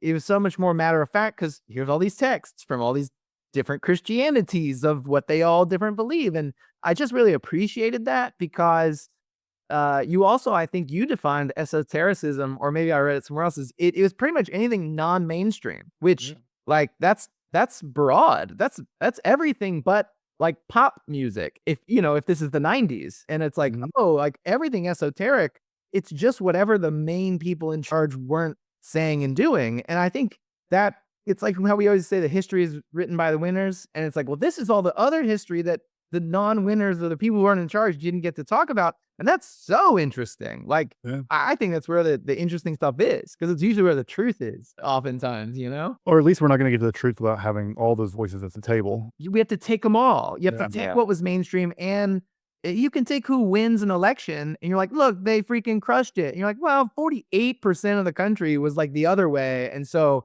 in hindsight, you're like, yeah, everybody loves this candidate. It doesn't matter what election we're talking about, but then you look at it and you're like, actually, the nation was definitely not all on board one way or the other. And I think that's really, I appreciate the balance. I guess I just saw you approaching topics with balance. And I don't know, it really struck me. I subscribe to that. And it makes me wonder, like, in all of the books that you've read in the ancient texts, have any of them like sort of stuck to you and affected your spiritual practice, your own personal beliefs in any way that you didn't expect would? Yeah, I think that I appreciate the comment about the balance. I really, that's a goal I try to achieve. And just because I don't have an axe to grind. I'm not trying to convince anyone that the Gospel of Mary Magdalene is like the thing. What's at it? Right here, here it is. Like what's a it better? already exists, and it exists, and Yes. like you got to do what you got to. You got to sort yourself out. I can't tell you what the truth is. It's not my job. Thank God. Thank God. That's right. Yeah. No one wants that job. About the ministry of truth. I'm not. I don't want any part of that job. Yeah. So I think that one of the things that I will say, and I'll answer the question by dodging it or zooming out maybe a little bit, is that it's very often not the particular things that strike me as something that's very challenging to my belief system or something like that. I'm not ever like, oh, the Gnostics were really right. Although I think that sometimes I feel like they're more right than they weren't right. That maybe reality is made by an evil creator. When you think that most of the universe is like most of the planet's saltwater that we can't live in, and most of the rest of the universe is a radiation-filled vacuum that would kill us in seconds. I'm like, this doesn't seem like a good dude made this. Hostile. Did not have our best interests in mind in the creation of the vast majority of this outfit. Yeah. Imagine if I said I designed and built an apartment building and 99.999% of it was a little death trap. You would not assume benevolence on the part of that architect. And even the last bit, everybody always talks about how beautiful nature is. And I'm like, nature will rip you apart. Rip you apart. Yeah. Even the trees eat you. Yeah. That's right. Like, I know. So sometimes I think the Gnostics are more right than we're willing to give them credit for, or that we don't take them seriously for psychological reasons, not for reasons of truth. We just can't bear the idea that they might be right or something. But to go back to your question, to answer it a bit more directly, the one of the things that a lot of these writers share in common is that the way the world is apparently is not the way the world is really. And these are people that share an experience of having some fundamental insight into the way the world is really, whether they've had a Gnostic experience or a mystical experience, or they've seen the underlying magical structure of the universe, or God has revealed themselves, or the angels, whatever. There's lots of flavors of this, obviously, but they all share in common. Cave. Yeah, Plato's Cave. Yeah, and that's the sort of the classic instructive version of it, right? That most of what we're seeing is shadows on the wall. And these writers all share in common that they've seen those shadows on the wall, and they've walked out into the light. And I don't know if they really have or haven't. That's not for me to judge. But I do think that insight is somehow fundamentally right. That the way that we experience the world, I mean, again, it is in a very simple scientific sense. The vast majority of atoms are just empty space. We don't experience the world as empty space. Like the way the world is and the way we experience the world are not the same thing. And I think that one of the things I always come away from reading a lot of this literature is the insistence that we should not take experience for granted. because experience simply gives us what is apparent to us. But underneath all of those appearances, there's some other world. And I think that leaves me with a profound sense of mystery, a profound sense of awe, a profound sense that like you need to scratch beyond the surface of things. You think deeper, you need to reflect longer. You need to take seriously that what you're experiencing is not really what's objectively going on. We're often as individuals not the best arbiter of truth and reality. You know, and I think that I spend so much time in this literature. Yeah, I live with a pretty pervasive sense of like awe and mystery that the world is actually extremely unusual. And the more that it becomes usual, the more that we've gone to sleep. It's kind of a waking, it's a sleepwalking. And the more the world is usual and boring and normal is not an indicator of what's going on in the world. It's an indicator that you're not trying. You're not thinking deeply. You're trusting what is apparent for what is, you're confusing what is apparent for what is real. And I think that's a intellectually, spiritually, I think it's I think it's a dead end. And these texts inspire me, even if I don't agree with them in the particulars. They inspire me to try to resist that kind of blind alley. Sort of not to let your assumptions get crusty. It's like they keep prying them all up and making you look underneath again. Yeah, That's because they're cool. constantly telling you, like, yeah, I was a cobbler, I was a normal guy fixing shoes, and then I looked over and I saw a shiny piece of pewter, and I saw literal God in that piece of pewter, and he showed me the fundamental structure of the universe, and here's the book about it. And that literally happened to a dude named Jakob Burma, and he invented a form of Christian mysticism called theosophy. And you know, when you're reading that, there are two ways that you can, or a couple ways you can take it. One is, oh, he's just a crazy person, and I think that's exactly the wrong way of taking it. The real way, I think, the better way of taking it is, he had a fundamental experience that altered the course of his life in a moment, in a split second moment where he experienced the divine in shiny metal. And we should be open to the possibility of transcendence and awe in moments that we would never expect it, because Jakob Böhme did not expect to wake up that day and see the divine structure of the universe and a piece of polished pewter. And so we should all, I think, or rather I should speak for myself, I want to be open to the possibility of being fundamentally transformed in a random way. And I think the only way for that to happen is if you're constantly at least open to that possibility. And I think these texts remind me to remain intellectually and spiritually humble enough that that remains a real possibility. That's awesome. Yeah. Yeah. I love that. I totally agree. Again, I mean, balance is like the main thing I think about your channel and what you're saying. Everything you're saying is so balanced. It's incredible. I think it's why I subscribe to it. I mean, because it's not just like, it's not sensationalist. You're really trying to just have that viewpoint. It's a little Buddhist too, isn't it? A little smell of Buddhism on there for some of that. I'm sure there is. I mean, Sure. I mean, yeah, I mean, that's like, yeah, and yeah, but it's also like not being credulous. You know, you'd be surprised, or rather, you would not be surprised at the amount of people that I hear from every single day who write me long dissertations of how they discovered the truth of all reality, and they're really the third incarnation of Jesus, and I need to follow their teachings, otherwise I'm going to be reincarnated as a bug or whatever. You know, I'm like, I bet you're a magnet for that sort of thing. oh man, the amount of emails, and they range enormously. Some of them are quite sad, actually. I get emails from guys being like, my wife is divorcing me. Do you have a spell for her falling back in love with me? I'm like, no. And if you're trying to use magic to fix your marriage, I mean, you have pretty good ideas about why your marriage is failing. If you're trying to use a magic hack and game genie code to fix your marriage, I bet I know why your marriage isn't working in the first. I mean, I can't respond to that kind of stuff, and I feel bad for those people. But and also, the intersection of mental illness in this material, as you can imagine, is quite high. I was going to say, just print out the email on papyrus and burn it alive with a guy and bury it. That you know, just store it away somewhere, and people will think it's a revelation 2,000 years. You know, the old joke about what a religion is, right? A religion is a cult plus time. And what, you know, if David Koresh and those guys or whatever hadn't burned to death in Waco, Texas, and you know, give them 1,000 years, and they're just down the street Protestants. And so, yeah, but you know, I get a lot of people who are suffering from pretty significant mental health crises, and also, how's it been navigating your channel with your wife? And then also, have you started to get recognized in public? Yeah, it's a little bit ridiculous. Well, we were at they were like fixing, my sister-in-law and I were fixing a fence a few weeks ago. We're at Home Depot, and some young lady walks up and she looks at me and she gives me a weird look, and I'm like, oh God, was I like looking at her inappropriately or something? And she comes back a few minutes later and she's like, you're the Esoterica guy, huh?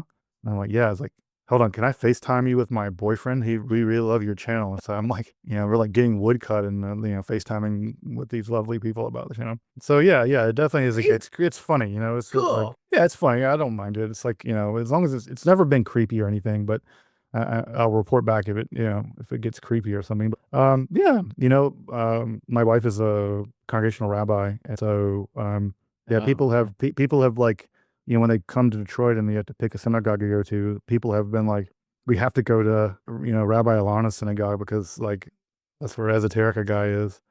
And so yeah, it's sort of funny that way. But yeah, Attendance is up. Yeah. yeah, attendance is up, by 3 people or whatever. But yeah, so yeah, so it's it's an interesting thing. Again, this channel, I never imagined this channel would become as big as it has, and so um you become a public figure, and that's just a fact of life. I mean, public figure is a strong term. You become a big fish in a Sure. small pond. You're in the And pond. regardless of whether again, it's just the way it is, and you have to like own it and be responsible for it and try to negotiate it in ways that are respectful.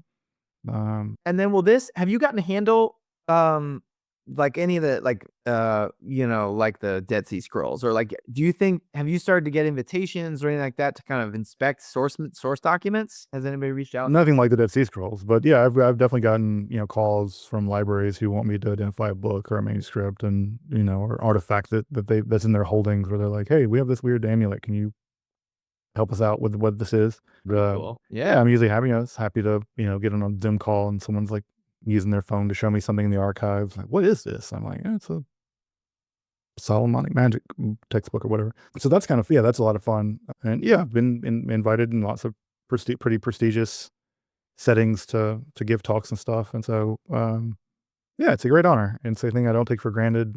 It's not a thing I expected, but now that it's happened, it's a really, yeah, it's a thing that is real. It's just a lot of fun. And I try to have fun doing it. And, I'm always glad to get invitations. And So do you ever get the second invitation that you really want to get. The first one could be a one-off, and then they're like, "Oh God, this guy's a freak." You gotta get the second invitation. do you ever get invited to ancient sites? Are there any sites that you would like to get invited to if you could? Yeah, I mean, I've been invited. I've got invited to lots of stuff. It's just a question of like, can I book out a lot of time to fly to to Macedonia to go see this tomb or whatever. One of the more great examples is I used a picture of a Tophet stele. These are human sacrifice steles used in Carthaginian sites, and I used a picture of one that was found in Malta on an episode, and the curator of that stele commented on the episode, being like, "I curate that exact stele in the National Museum of Malta. Do you want to come to Malta and give a talk?" I'm like, "Yeah, I would love to come to Malta and give a talk. With what budget and with what Yeah. time?" And yeah. Yeah, are there any Yeah. direct flights? Yeah, and so it's like a kind of thing where if I could teleport over to Malta, of course I would do that, but logistically it's quite challenging. And then also I've gotten to do really fun stuff that has nothing to do with academia or very little to do with academia. Like I've done a thing where I show off a bunch of old occult books with Bruce Campbell from the Evil Dead movies. So it's like, fun cool. stuff where you're hanging out with, horror movie actors that you grew up on. Watching, and so that's like a funny, thing, or kind of Comic Cons or these other kinds of things where I've like done stuff like that. So it has all kinds of funny fringe benefits, not the right word, but yeah, maybe fringe benefit. It's like, and sometimes they're scared to email me because they're like, "Oh, you're an academic." And I'm like, "Yeah, I also like to have fun and do weird stuff." So like, Yeah. I'm not just trying to like be stuffy dude in tweed. I also like, want to go hang out with people that watch scary movies or whatever.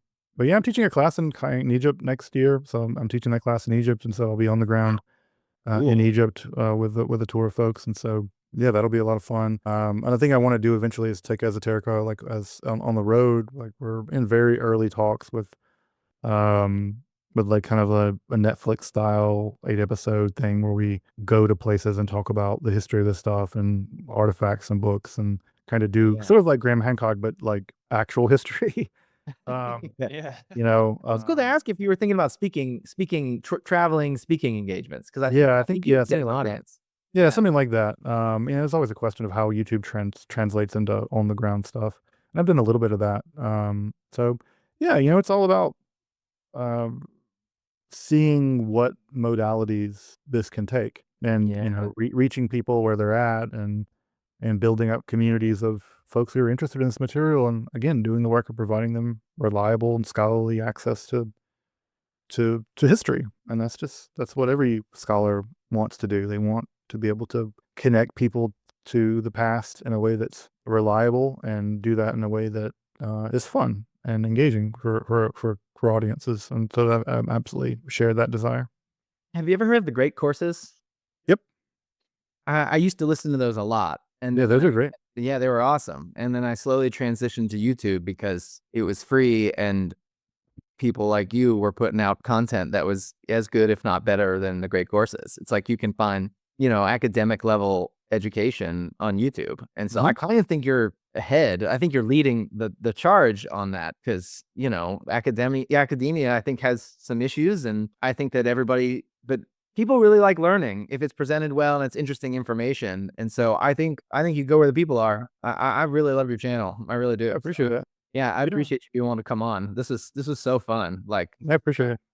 I'm Yeah, yeah, I agree with you. I think that it's all about, again, it's all about getting access to this stuff in a way that also doesn't plunge people into a bunch of debt. I mean, people are willing to support the work like you're doing with Patreon, which I really appreciate. And I make all my content freely available.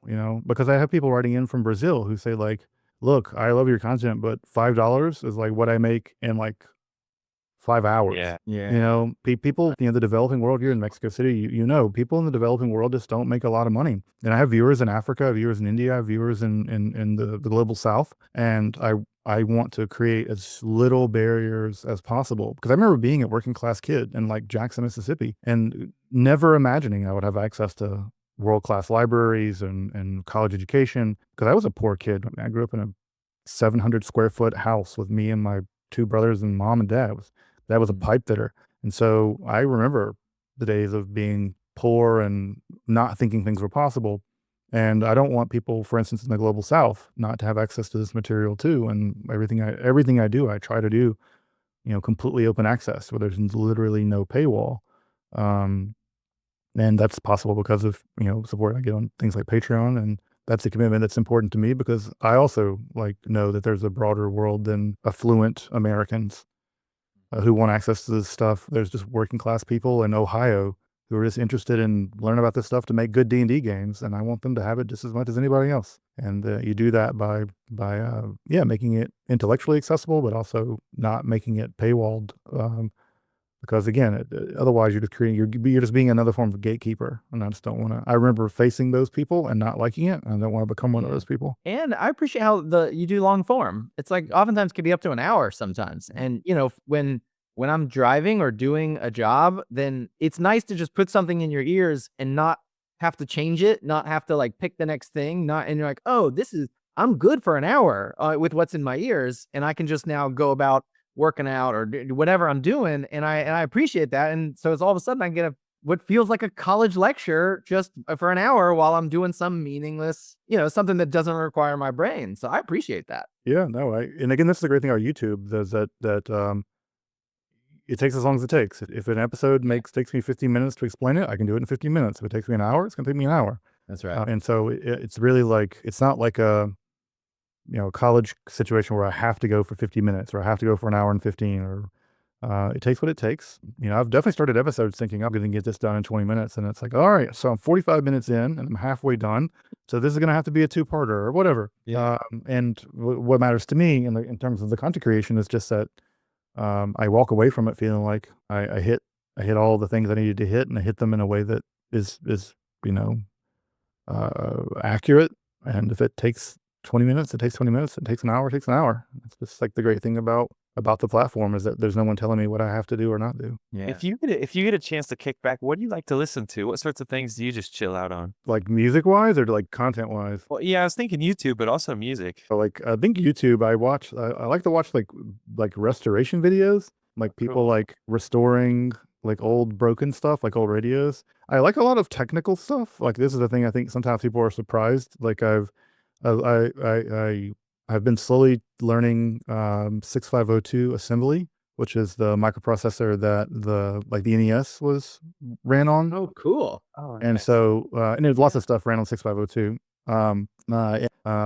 Again, this goes back to my days as a kid programmer. Like I always wanted to write in really low level code. So I watch a lot of 6502 assembly videos, or like That's people cool. cooking or building cabins. I like, a lot, also like I try to up my chops when it comes to my like scientific stuff. Like I was a liberal arts major. And so I didn't take as many science courses as I wanted to. And luckily, in the same way that, there's Esoterica doing this weird stuff, there's also fantastic science educators out there who are doing long form stuff on 10-part series on like linear algebra. And I'm never going to become an expert in linear algebra. Right. But it's something like I can better myself and have a better understanding of differential equations by, learning this stuff. So it's also just like knowing I'm not a know-it-all, and there's big gaps in my knowledge, and I like filling those in, whether it's technical stuff or just relaxing, like literally watching a guy build a log cabin or something. Do you have any prepper inside of you? Oh, yeah, probably. I think anyone who lives in Detroit needs to. That's right. Yeah, I mean, I like the idea of being independent. I work on my own car. I have an old car. I have like a 2000 Corolla that I just like refuse to get rid of, and I work on it. I can work on it, and my mother-in-law, who from Southern California, and I'll go. I don't know. I think the other day I think I changed the spark plugs or something in it. And she was just mind was boggled that I could change the spark plugs, which is like nothing. And she's like, "Where did you learn to do that?" And I'm like, Meryl, I grew up poor. Like we couldn't pay anyone to do it. We had to learn to do it. And so yeah, I like the idea of being self-reliant. We have like a wood stove in our main room, and I have like 7 cords of wood outside. And this is something about like I live a lot in my head, as you can imagine. And so getting to the gym is an absolute necessity. I got to get to the gym, at least 3 or 4 times a week, and then just like cutting wood, like the most physically mindless thing. It's just good for you. I think we can be in our heads to the point where um, it's not healthy. Yeah. What was it? Abe Lincoln? He said, chop your own wood and it warms you twice. Yeah, that's just yep. A lot of variations on that. It's definitely true. But yeah, I like that kind of physical kind of stuff. I trust an intellectual not based on how many books they read or languages they understand, but how much what their deadlift look like. There it is. Yeah. That's right. That's good. That's great. Like that's great. Ancient Greek. What's your deadlift? Yeah. 'Cause yeah, and again, it's like then I know they're taking care of themselves. If they're just in their head the entire time, then I'm like, yeah, I'm not sure that I'm not sure that's that you're in a good like healthy spot in terms of like Balance. balance in terms of like Yeah. whether you like it or not, your brain sits inside of a body. Yep. That's right. You sound like the right guy to start a translation and esoteric revolution, because it sounds like there needs to be more young people getting involved. Could you see yourself doing like in-person Dungeons and Dragons so people can play with Professor Sledge as the dungeon master? I've thought about doing it as like I've had so many requests to like do kind of like Critical Role or that kind of thing, and I've had a couple of invitations to do some public DMing, and I would do it, but I think I would do it as like a fundraiser for like Yeah. Oh, that's cool. Yeah. like Afghan girls education or something like that. Like I don't think I'd want to do it. I think I'd want to do it if I were doing it as like a celebrity thing. I'd want to do it as a way of like raising some money to like, build schools in Afghanistan or help people, whatever. So yeah, I could easily see myself doing that and have a lot of fun, but I'd want to do it in a way that if it were just entertainment without education, and I want to be doing some good in the world aside from just education or entertainment. Yeah, I think just the knowledge you would drop in that session would be worth doing it. I think you teach people a lot of stuff. It would be fun. I've like I said, I've DM'd. I grew up on second edition AD&D and switched over to 5e. I haven't seen the 5e refresh. I haven't heard good things about it, unfortunately, but I really I remember when D20 came out, I was like, I got to get back into playing D&D. D20 system's fantastic. It's really a genius. Because basically, well, that's not true. A lot of people to this day still think that you should be looking up charts to see whether you kick a door in or not. But yeah, it'd be fun to like go do like old school D&D. Like when I had my D&D crew before COVID, we did a candlelit all night run of Tomb of Horrors, and we ran the entire Tomb of Horrors over the course of one night. Wow. It was a blast. It's like just knowing they were getting, they could all roll in, I think 10th level characters, and just watching them get slaughtered was just so much fun. And they enjoyed it too. They're just like, Yeah, of course. this is not a question of whether I die, it's what gets me. That's right. So it was so much fun, and again, this is a thing, then it's not really, it's sort of on point to esoterica, but it's a little bit of a secondary point, is that adults, this is a joke about Jesus, right? That Jesus' most impressive miracle is that he had 12 close friends when he was 30. Yeah. That, that men, and men's mental health is a thing we don't talk about enough, but men in their Totally. late 20s and 30s and 40s are suffering from a serious crisis of loneliness. And we need avenues of connection and community as much as anyone. I think men especially need that. Absolutely. And also that we live in a world where our imaginations are probably the most bereft aspects of us. Where our imagination, insofar as it's actually put to work, is mostly put to work making money for someone else. Yep. And storytelling. The idea of men around a fire in antiquity, that was just a thing that happened on the daily. And most of us don't get to sit around and like do that storytelling and use the imagination and do that connection. And I think Dungeons and Dragons again is an excellent this is where I'm not down on gaming and stuff. I think some individuals get down on gamers and gaming culture, and I think there are toxic aspects of it, but there's toxic aspects of academia and everything else. But I think these are places where storytelling, imagination, community can become things that become possible in a way that they're otherwise, the culture tries to not allow us to have that. I think Dungeons and Dragons is a cool place where that spell can be broken. What I love about that is, and I know this is talking in broad strokes, but I think men usually need something to do Yeah. with each other, like sit around a fire, smoke a pipe, play golf, and generally they just can't sit around and look at each other and talk. It's very challenging to just sit there and do nothing and talk. And so having something like Dungeons and Dragons or anything to get into, it's really just the chip. It's the medium for the salsa. It's just a poking of the fire. It's just a bunch of guys sitting around a fire. It's just everyone's poking the fire. It doesn't, like you said, it doesn't anything. That's right. But if fire wasn't there, everyone feels super awkward just sitting in a circle looking at each other. Yeah, I totally agree. It's something about it that creating, to your point, events or something to attach onto. I think that's crucially missing because right now it's just the phone. It's so isolating. There's no place. It's so atomizing. Yeah. So atomizing. So yeah, I think it's I think it's an important antidote to that kind of thing. Or at least a partial antidote. I don't think it's that, I gotta fix this problem with Dungeons and Dragons or some shit. But I think it's at least a part of the antidote. But yeah, it is one of the fun things about doing D&D from this perspective is that I'm just basically incorporating all this historical stuff into it, making crazy puzzles based on it or whatever, and I think it gives it some kind of air of verisimilitude. So it's not me making up stuff. It's using. I bet no one knows. No one knows whether you're pulling stuff out of like some scroll you've read or whether you're throwing 5 together to create like some new character or something. No one knows when you're. Yeah, it's sometimes it's funny because I'll be DMing and people like someone at the table will get it.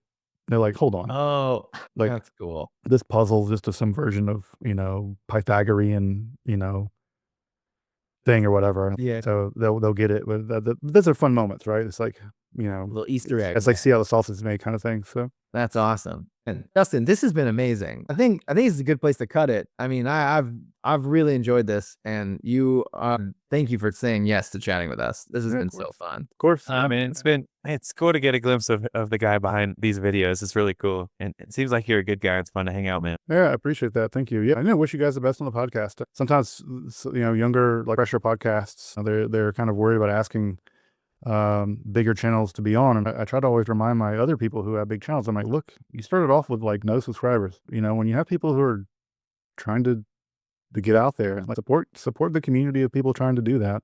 So yeah, I wish you guys the best with the podcast. We really appreciate it. And Yeah, everybody sure. go to Esoterica YouTube. Are you anywhere else? I just follow you on YouTube. Esoterica Yeah, I don't. YouTube, right? Yeah, I don't have any other social media. I think I mentioned earlier. It's like, you know, the joke I tell, as much as it's a joke, is that if they were literally demons, I would know what to do with them.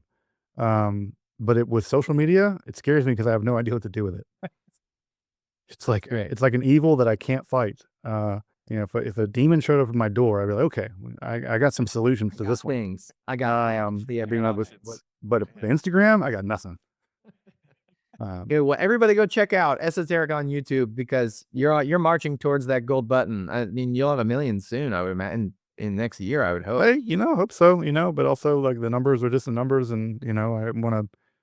It's more an indication of you and all the effort that you've put in, not necessarily that it's, you know, but I truly, I mean, I found you over a year ago and I love seeing the stuff you come out with because it is so balanced and just appreciate hearing from the source material and the way that you say, hey, here's what it says. And this is me interpreting a little bit, or this is totally made up because no one agrees on this. So this is the thing I'm going to say, but it could be 9 other things. You really do a great job of presenting complex information that I've never heard before. That's ancient. I just can't, I'm so grateful that your channel exists. So thank you for doing it. Yeah, thank you. That's again, that's what every educator wants to hear, is that we're getting the information out there and people are engaging with it. That's what ultimately what I think every educator wants. That's cool. All right. Maybe we'll have to do it again. If you know, in the next 6 months, year or something like that, we'll get back together. Yeah, absolutely.